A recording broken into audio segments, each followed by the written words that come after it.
धन धन सतगुरु तेरा ही आसरा।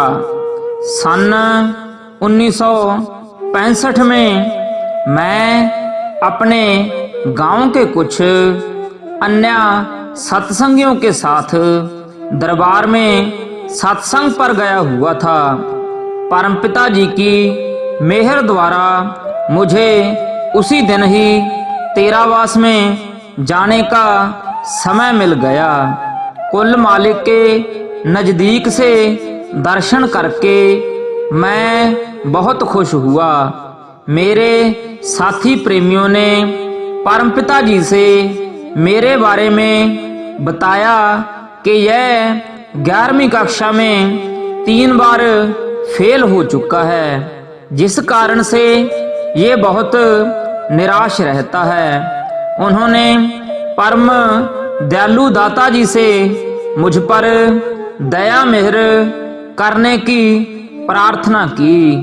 कुल मालिक सर्व समर्थ्या दातार जी घट घट की जाननहार ने फरमाया, बेटा पढ़ाई छोड़कर कोई काम कर लो।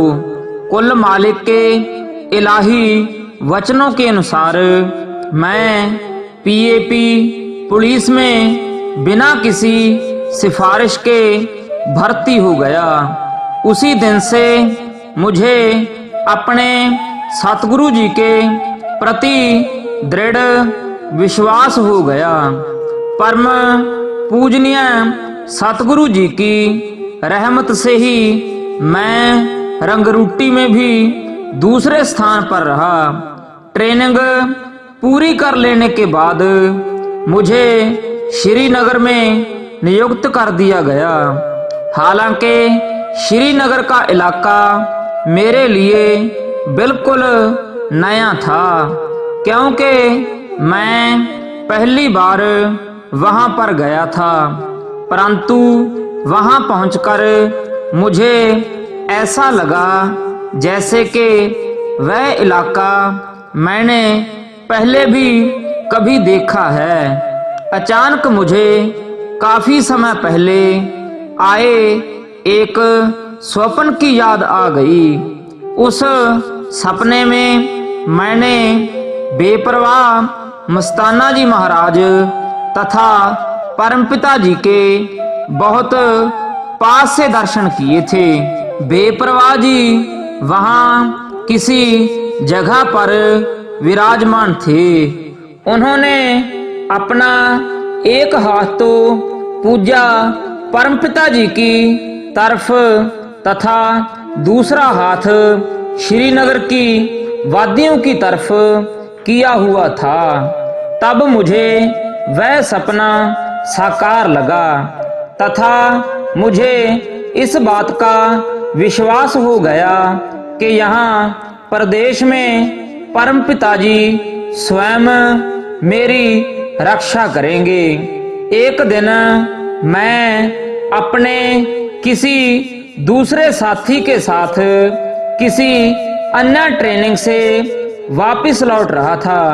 वहीं पास ही कहीं मिलिट्री का एक हवालदार हथगोले तथा हैंड ग्रेनेड तैयार कर रहा था।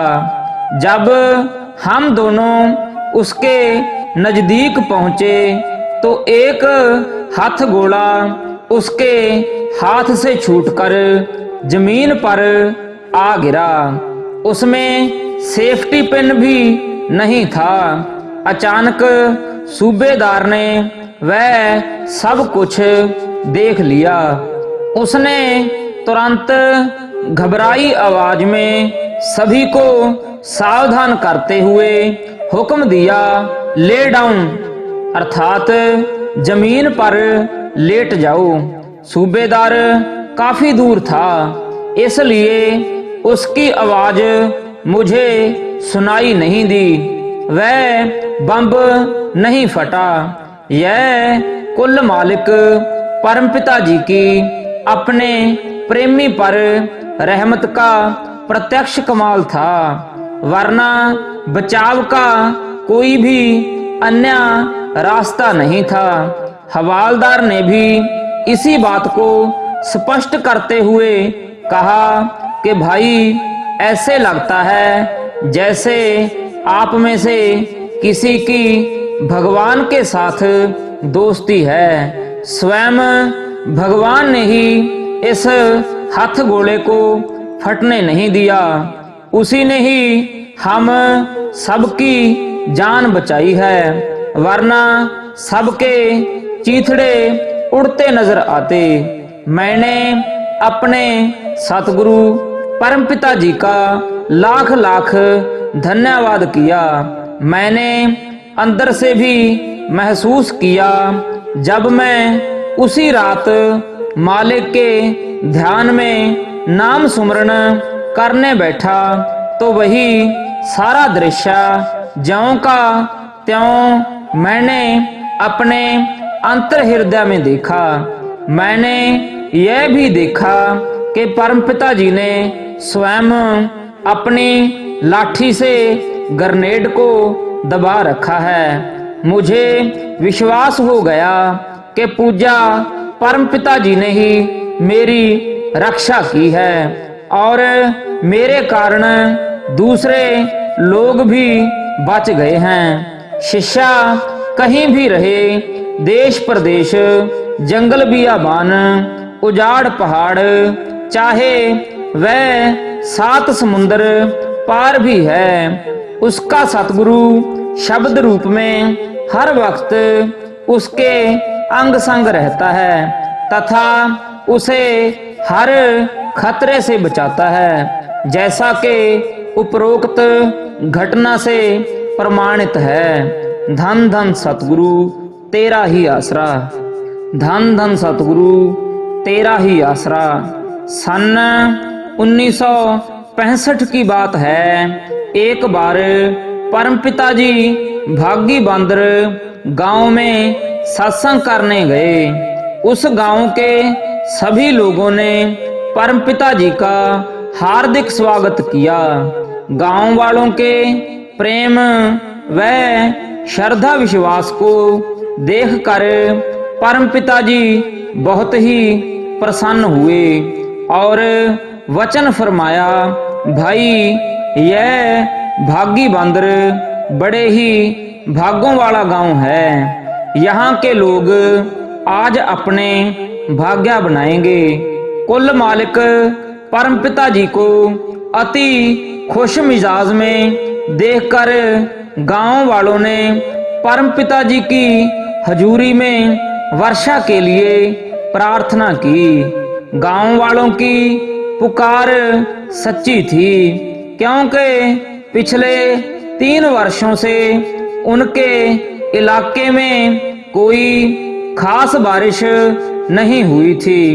गांव वासियों की प्रार्थना सुनकर परमपिता दयालु दातार जी मुस्कुराकर चुप हो गए तथा सत्संग का कार्यक्रम शुरू करने का हुक्म दे दिया। सत्संग शुरू हो गया। उस समय आसमान बिल्कुल साफ था और दूर दूर तक कहीं भी बादल दिखाई नहीं देता था। थोड़ी देर बाद ही आसमान पर काले बादल छा गए। मेहरबान दाता जी ने मुस्कुराते हुए फरमाया, किशोर चंद, बारिश तो आ गई है। यह कहकर सतगुरु जी ने सत्संग समाप्त करते हुए साध संगत को जाने की आज्ञा दे दी। बस फिर क्या था, सच्चे पातशाह जी अभी स्टेज से उतरकर पास वाले एक बरामदे में ही दाखिल हुए थे कि एकदम मूसलाधार वर्षा होने लगी। देखते ही देखते चारों तरफ पानी ही पानी हो गया। सभी गांव वालों ने मालिक का यह अलौकिक खेल स्वयं अपनी आंखों से देखा। सभी लोग तथा जीव प्राणी खुश थे और कुल मालिक का लाख लाख धन्यवाद करने लगे। कुल मालिक के उस अद्भुत खेल को देखकर उन लोगों ने भी, जो ईश्वरीय शक्ति को नहीं मानते थे, स्वीकार किया कि संत जन अर्थात परमपिता जी स्वयं ही ईश्वरीय अवतार हैं। परमपिता जी के उस निराले खेल को देखकर वे इतने प्रभावित हुए कि उन्होंने भी नाम शब्द की दात प्राप्त कर ली। इस प्रकार कुल मालिक अंतर्यामी सतगुरु जी ने गांव वालों के प्रेम तथा श्रद्धा विश्वास से प्रसन्न होकर अपनी रहमत के द्वारा उनकी इच्छा पूरी करके उन्हें संतुष्ट कर दिया। धन धन सतगुरु तेरा ही आसरा।